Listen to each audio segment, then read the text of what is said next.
खबर है जयपुर के रेनवाल शहर से। इस वक्त की बड़ी खबर आ रही है। स्वाभिमान संस्था एवं एचडीएफसी बैंक की गो ग्रीन एक्टिविटी 2022 परिवर्तन के तहत किशनगढ़ रेनवाल की श्री गोपाल गौशाला में 1 लीटर पानी की तकनीक से 2500 पौधे लगाए गए।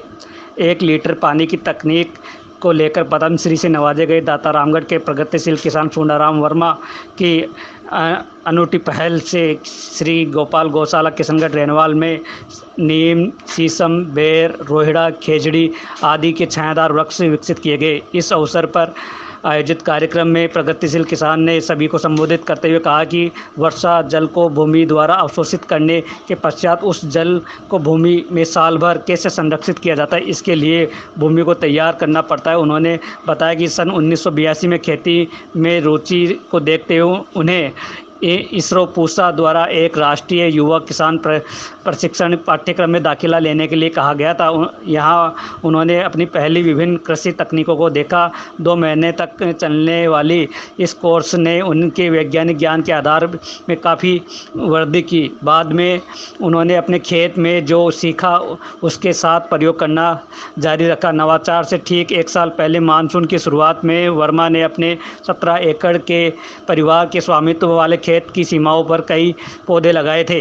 फसलों के प्रयोग करना एक श्रम साध्य लंबी प्रक्रिया जिसके लिए अत्यधिक धैर्य और समर्पण की आवश्यकता होती है। इस अवसर पर एचडीएफसी बैंक के regional head Parvinder Singh, state head Derrick Ferro, city head Shri Gopal गौशाला अध्यक्ष कैलाश शर्मा, व्यापार महासंघ अध्यक्ष अशोक असावा, कपड़ा व्यापार संघ मालराम कुमावत, नटवरलाल तोतला, राजेश ककरालिया, रामस्वरूप, भाजपा एससी मोर्चा अध्यक्ष संतोष साकला, कविता देवी, अंजू देवी, ओकार मारवाड़, मनोज वर्मा सहित अनेक लोग उपस्थित रहे।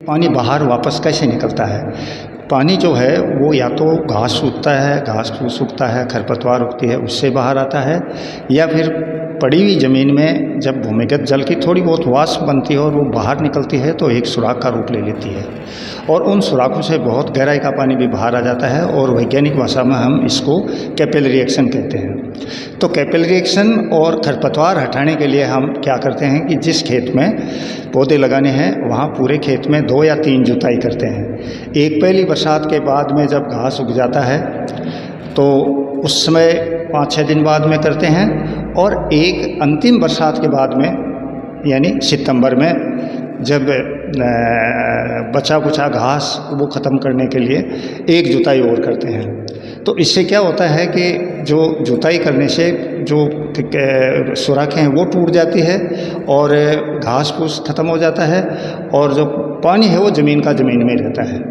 तो उसके बाद में दूसरी जुताई करने के तुरंत बाद में हम एक 1.5 फीट गहरा लेकिन 4-5 इंच लंबा चौड़ा खड्डा खोदते हैं और उसमें पौधा लगाते हैं। तो नीचे का हिस्सा 1.5 फीट में 1 फीट पौधा लगाने में कवर होता है और ऊपर के हिस्से में 1 लीटर 6 इंच में पानी डाल देते हैं।